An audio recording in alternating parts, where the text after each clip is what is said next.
प्राचीन समय की बात है। कैलाश पर्वत पर भगवान शिव और माता पार्वती अपने पुत्र गणेश के साथ आनंदपूर्वक निवास कर रहे थे। गणेश जी अपने सरल स्वभाव, बुद्धि और करुणा के कारण सभी देवताओं और भक्तों के प्रिय थे।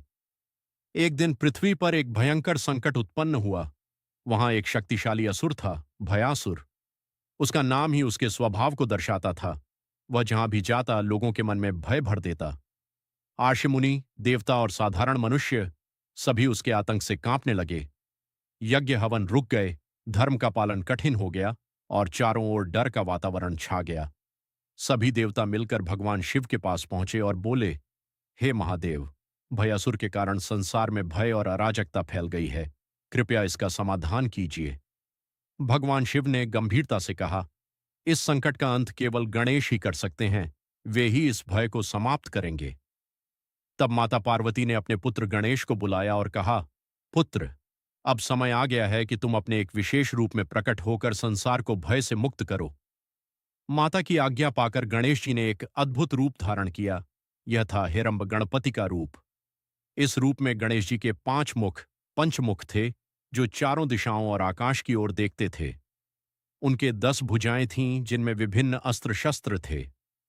उनका वाहन एक सिंह, शेर था, जो शक्ति और निर्भयता का प्रतीक है।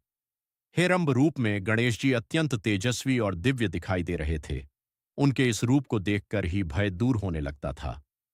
गणेश जी पृथ्वी पर पहुंचे और भयासुर को ललकारा, हे दुष्ट, अब तेरे आतंक का अंत निश्चित है। भयासुर पहले तो इस रूप को देखकर कांप उठा, लेकिन अपने अहंकार में उसने युद्ध स्वीकार कर लिया। दोनों के बीच भयंकर युद्ध हुआ। भयासुर ने अपनी मायावी शक्तियों से भ्रम और डर फैलाने की कोशिश की, लेकिन हेरंब गणपति के सामने उसकी कोई चाल काम नहीं आई। हेरंब गणपति ने अपने सिंह वाहन की गर्जना और अपने तेज से भयासुर के सारे भ्रम को नष्ट कर दिया। अंततः उन्होंने उसे पराजित कर दिया।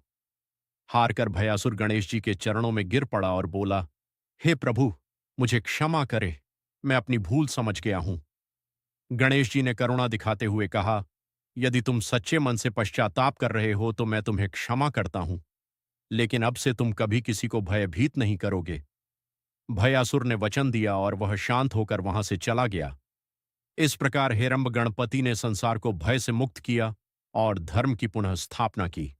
कहानी का संदेश, हेरंब का अर्थ है कमजोर और भयभीत लोगों का रक्षक। यह रूप हमें सिखाता है कि सच्ची शक्ति वही है जो दूसरों के भय को दूर करे और उन्हें साहस दे। हेरंबाय नमः।